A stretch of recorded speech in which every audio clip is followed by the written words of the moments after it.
नमस्कार। रुद्राष्ट्र विज्ञान में आप लोगों का बहुत बहुत स्वागत, अभिनंदन है। अगर रात भर किसी के नींद ना आती हो, एक दिन नहीं अक्सर, अगर बार बार मन में सुसाइड का ख्याल आ रहा हो, अगर आप कोई काम बहुत देर तक न कर पाएं, फोकस न कर पाएं, केंद्रित न कर पाएं कहीं पर काम करने समय कि हमको ये काम करना है और उसके बाद में मन ऊबने लगे तुरंत, अगर मन ही मन में कोई बुदबुदा रहा हो जिसमें ऊंट चल रहे हों, कहीं पर लोग बैठे हों और कोई उठकर चला जाए, गैदरिंग है, कोई पार्टी फंक्शन है, कोई भी मित्र बंधु बैठे हुए हैं और उसमें उठकर कोई चल दे, हट जाए, उस स्थान को छोड़ दे, तो ये जान लीजिए कि ये एक संकेत है कि चंद्रमा राहु या केतु से पीड़ित होने की शुरुआत में है। ये प्रारंभ है। सतर्क हो जाएं, जितनी जल्दी हो सके इसका ट्रीटमेंट करा लें, वरना आने वाले समय में समस्याएं बहुत ही खतरनाक दिखने वाली होंगी। समझते हैं लॉजिक को कि क्या है, क्या इसका फंडामेंटल्स है, कैसे प्लैनेट्स राहु केतु और चंद्रमा के साथ में एक दूसरे को कोरिलेट करते हैं और किस तरीके से प्रॉब्लम्स क्रिएट करते हैं।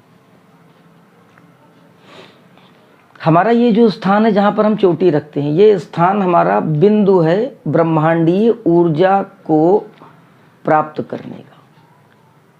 यहीं से हम, ब्रह्मांड से ऊर्जा आ रही है, उसको कोई नहीं रोक सकता। बारिश हो रही है, बारिश नहीं रोकी जा सकती, छाते की व्यवस्था की जाती है, हम स्वयं के बचने की व्यवस्था करते हैं। इसी तरीके से प्रकृति ने, परमात्मा ने शरीर की व्यवस्था, जो शरीर की जो हमारी संरचना की है, वो इस प्रकार की है कि हम उस ऊर्जा को इस तरह से संतुलित करें कि तमाम चीज़ें आपस में बैलेंस्ड हो जाएं।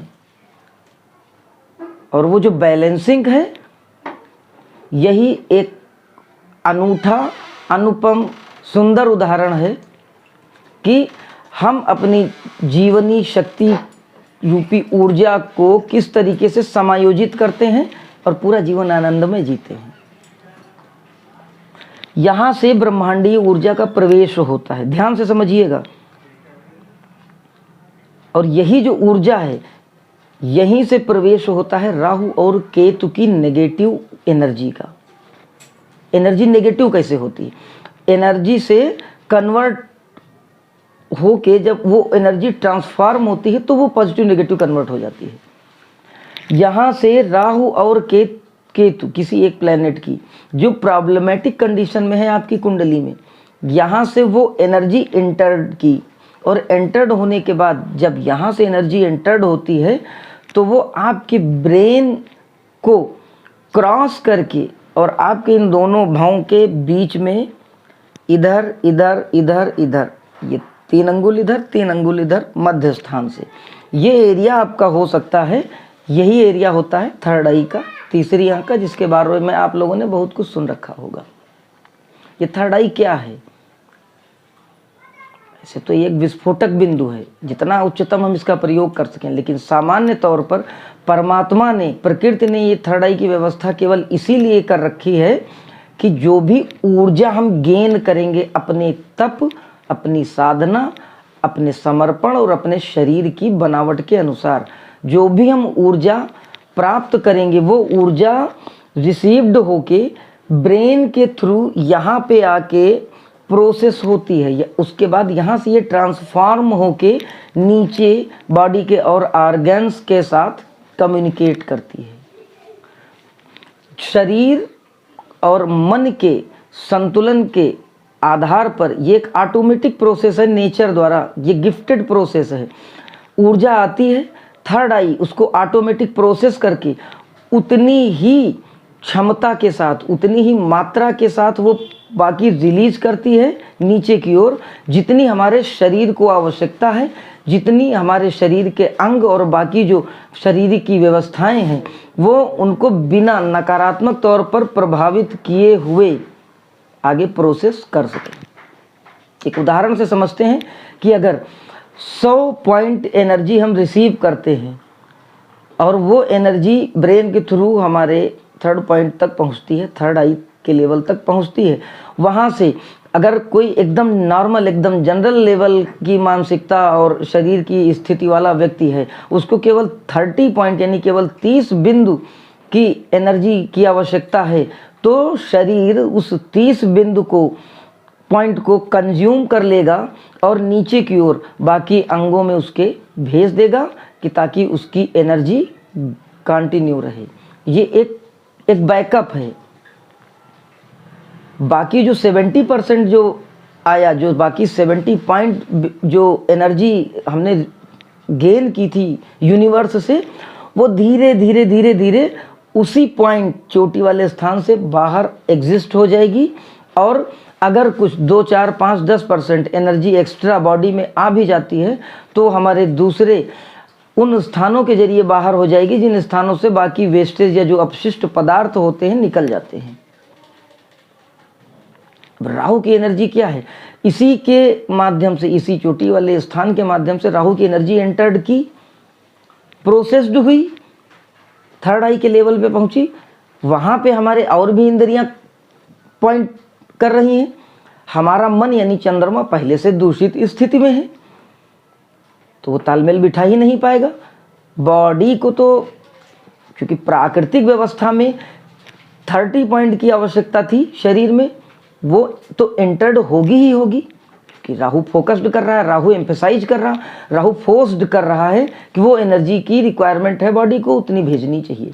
तो वो 100 में एटलीस्ट 30 पॉइंट्स तो उसने एंटर्ड कर दिए बॉडी में, लेकिन हमारा मन यानी हमारा चंद्रमा दूषित होने के कारण उस एनर्जी के साथ तालमेल नहीं बिठा पाया। कौन सी एनर्जी का किस ऑर्गन पे कितना फोकस करना था, कहाँ किस और कौन सी एनर्जी कितने % में रिलीज करनी थी, ये काम हमारे मन का था। ये एक सूक्ष्मतम व्यवस्था है, ये काम हमारे मन का था और इसी मन से सारे खेल बिगड़ गए।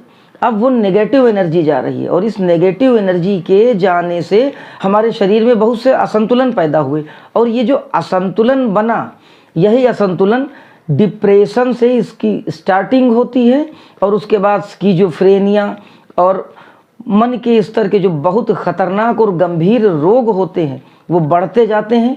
आपकी डायग्नोसिस में, चूँकि डायग्नोसिस की जो मैकेनिज्म है वो इतनी सूक्ष्मतम नहीं है कि वो राहु या केतु की इस परावैज्ञानिक ऊर्जा को कैप्चर कर सके।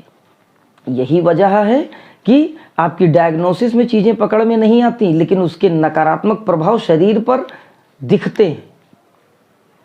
थोड़ा सा और समझते हैं। अगर किसी की कुंडली में लग्न में राहु के साथ चंद्रमा का योग हो, चंद्रमा नक्षत्र की दृष्टि से कमजोर हो,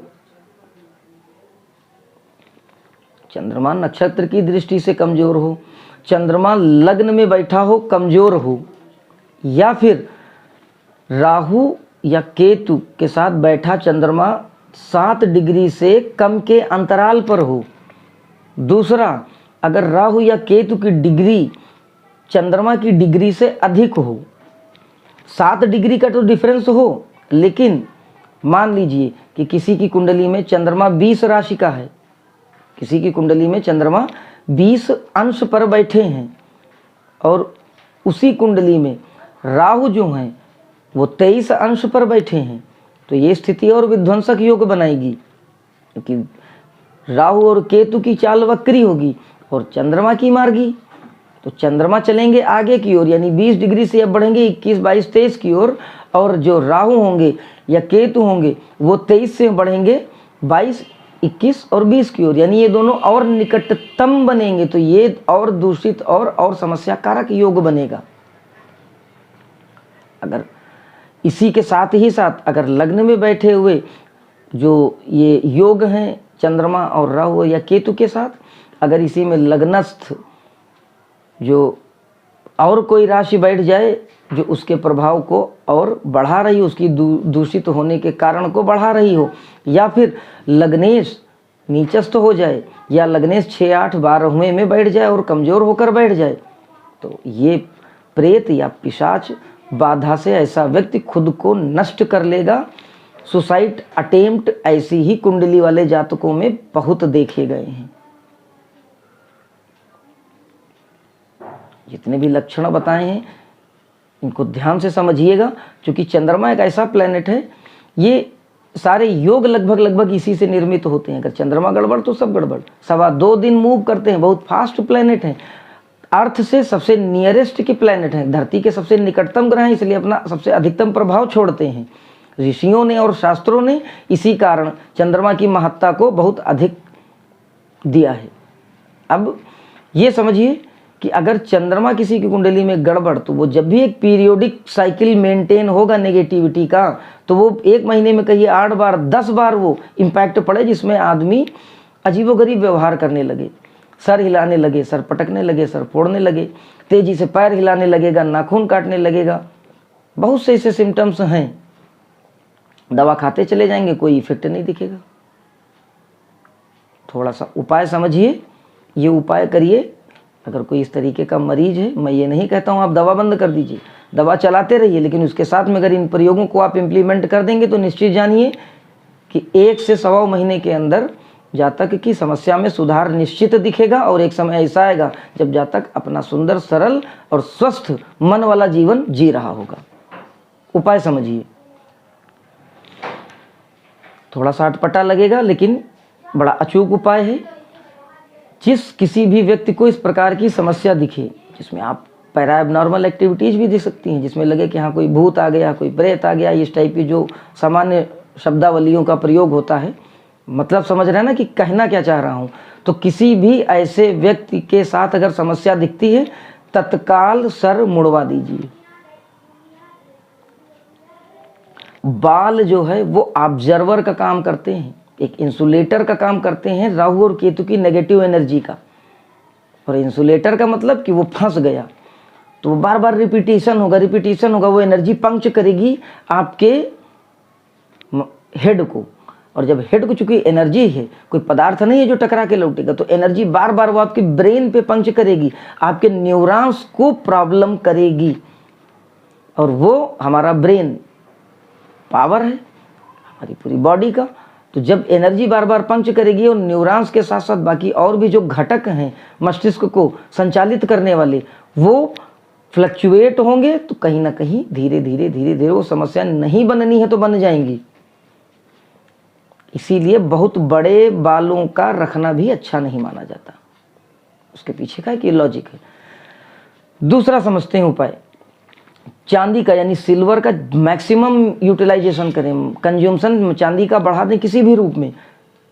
शुद्धतम हो तो बहुत अच्छा, ब्रेसलेट पहने, माला पहन लें, चांदी के बर्तन में खाना खाएं, चांदी के गिलास में पानी पिएं, जितना अधिक से अधिक हो सके चांदी का प्रयोग करें। ठोस चांदी का एक हाथी बनवा के जातक के कमरे में रख दें। ये कोई टोटके नहीं है, बहुत पावरफुल रेमेडीज हैं जो बहुत से लोगों पर प्रयास किए गए और लोगों में देखा गया कि बहुत आमूल चूल उनको लाभ दिखा है। कमरे में गंगा जल में हरी सौंफ पीस कर छिड़काव करें सुबह और शाम दोनों टाइम। इस कमरे में बीमार व्यक्ति सोता है, उसमें गंगा जल में हरी सौंफ को पीस कर और इसका छिड़काव करें। उसके बाद आप देखें कि ये जो समाज में जो अफवाह फैला, ये टोना है, ये टोटका है, ये है, इसका कुछ नहीं होता। आप करके देखिए, फिर बताइए। सुनने में तो बहुत सी बातें आती हैं लेकिन आपने किया नहीं। मैं बता रहा हूँ, आप करके देखिए और फिर रिजल्ट देखिए। रुद्राक्ष की एक माला धारण कराइए, अद्भुत फल है ये। बहुत सुना होगा आपने रुद्राक्ष, बहुत से लोग शौक में पहनते हैं, नहीं पता चलता। ऐसे व्यक्ति को रुद्राक्ष की माला पहनाइए, आपको इसका महत्व, इसका महात्म्य पता चल जाएगा कि रुद्राक्ष जो है वो भगवान शिव का किस प्रकार से संबंध है और किस तरीके से ये रोग चुटकियों में दूर हो जाएगा। चंद्र ग्रह का पहले वैदिक विधि से मंत्रोच्चारण, मंत्र जाप करवाइए किसी योग्य ब्राह्मण से, और जब जातक स्वस्थ होने लगे तब उनके मुख से चंद्रमा के बीज मंत्र का जाप कराइए। आपके आसपास में अगर कोई भी ऐसा व्यक्ति है जो इस तरीके के संकेत हैं उनके अंदर, या मन के स्तर पर बहुत बड़ी समस्या से ग्रसित हैं, नहीं लाभ मिल रहा, दवाइयाँ चल रही हैं, जब तक दवाइयाँ खाते हैं तब तक इफेक्ट दिखेगा, दवाइयाँ ख़त्म इफेक्ट ख़त्म। और इन दवाइयों का भी एक पीरियोडिक साइकिल होता है, दवाइयों के कारक भी चंद्रमा है, दवाइयाँ असर ही नहीं करेंगी। 24 दिन किसी भी मरीज को खिला के दिखा लीजिएगा, दवा खिलाते रहिए खिलाते रहिए खिलाते रहिए, 24 दिन के बाद दवा की डोज बढ़ानी ही पड़ेगी। क्यों? कि दवाइयों का इफेक्ट ख़त्म होगा। फिर एक टाइम ऐसा आएगा दवाइयाँ असर ही नहीं करेंगी, आप डॉक्टर चेंज करेंगे, उसके बाद और भी जगहों पर लेकर जाएंगे, जहाँ जो बताएगा फिर लेकर दौड़ेंगे। सबसे बेस्ट थेरेपी अभी आपको बताई गई है, सबसे टॉप मोस्ट रेमेडीज जो पिछले 15 सालों का निचोड़ है, ये बताया गया है। अगर कोई ऐसा व्यक्ति है, साधारण सी चीज़ें बताई गई हैं और इनको इम्प्लीमेंट करके देखिए। रुद्रा एस्ट्रो विज्ञान का उद्देश्य ही यही है कि जो भी चीज़ें क्रोनिक हो चुकी हैं, असाध्य हो चुकी हैं, वो चाहे रोग हो, चाहे मन हो, आपका कोई सामाजिक संबंध हो, कुछ भी हो जिससे आप पूरी तरह निराश हो चुके हों, उसका समाधान रुद्रा एस्ट्रो विज्ञान में ज्योतिष के माध्यम से दिया जाएगा। इसी चर्चा के साथ आपसे मिलते हैं अगले किसी और लाभप्रद ज्ञानवर्धक वीडियो में। तब तक के लिए जय महाकाल।